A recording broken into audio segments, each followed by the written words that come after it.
I want to be very clear that my presence on the command bridge of the Abyssal Hunter was strictly in an advisory capacity. I am a civilian cultural liaison, verified and documented by the Dominion Oversight Committee. I do not initiate combat protocols.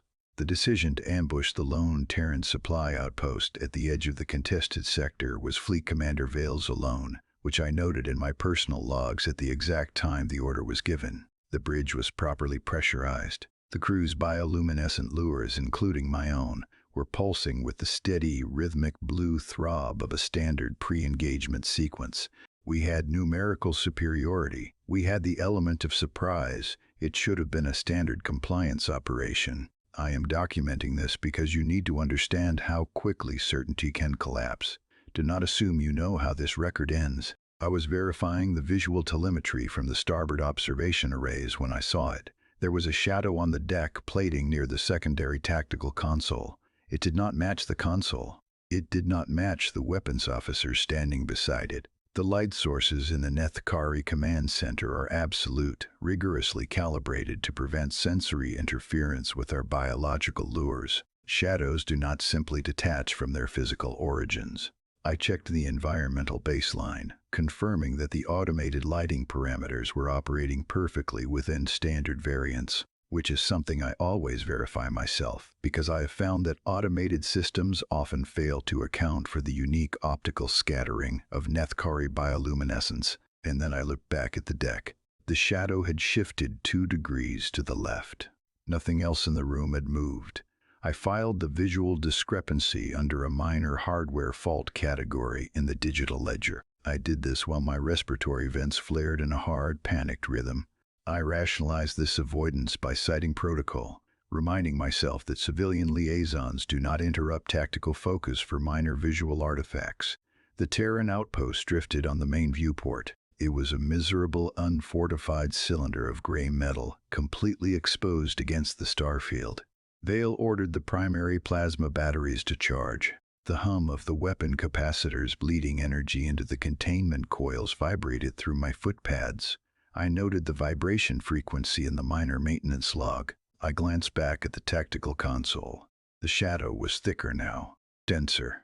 The weapons officer announced target lock, his lure burning bright crimson with predatory anticipation. He reported that they had not raised blast doors, noting that their hangar bays remained fully open to vacuum.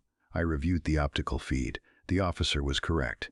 The Terran hangar bays were gaping holes in the hull. Just open space where blast doors should be, and no escaping oxygen and nothing making any sense. I was about to formally request a scan of their atmospheric retention systems when the main sensor array began to shriek.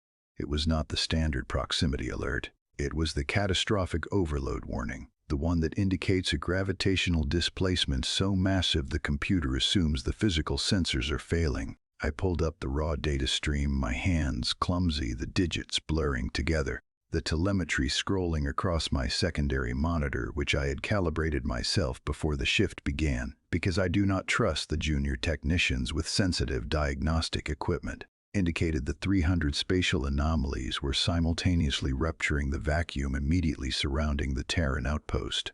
I stopped breathing. The shadow shifted. Nobody else noticed. The tactical screen fractured into 300 distinct energy signatures. The visual feed from the observation arrays simply could not process the overlapping gravity wells. I tried to catalog the incoming hull configurations, because logging ship types is a core function of my civilian role. I could not.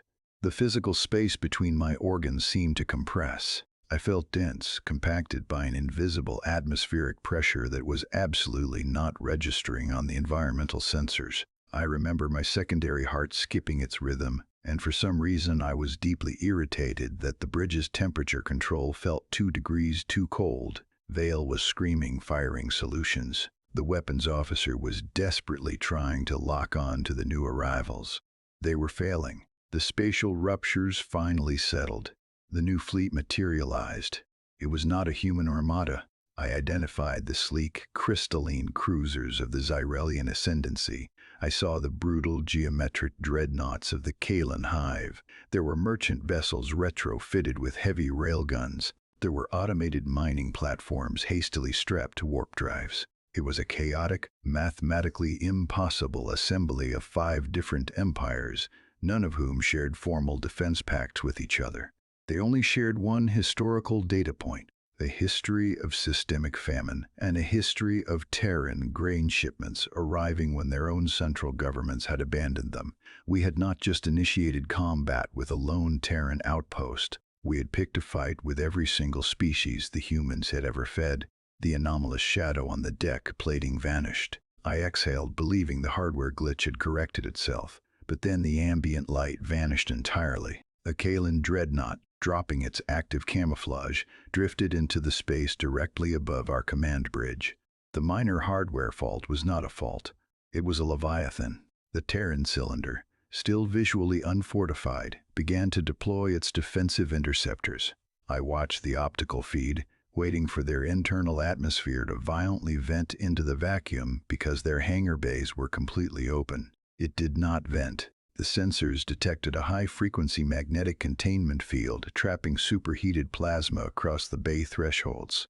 A plasma window. They were holding breathable atmosphere inside the ship, using a sheer wall of trapped energy, allowing solid matter to pass through while physically keeping the vacuum out. A technological application that completely defied the standard safety regulations I had spent my entire career memorizing. The fighters poured through the glowing threshold seamlessly.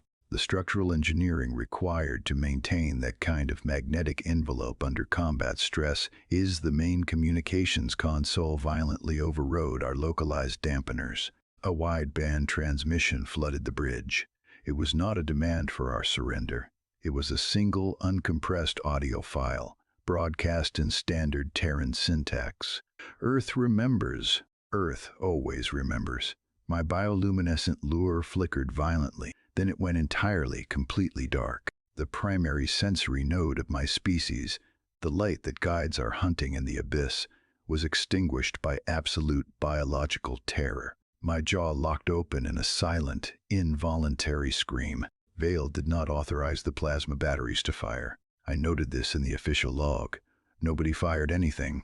The shadow had returned to the deck plating, cast by the dreadnought resting above us. But it was no longer an optical error. It was just the shape of the dark.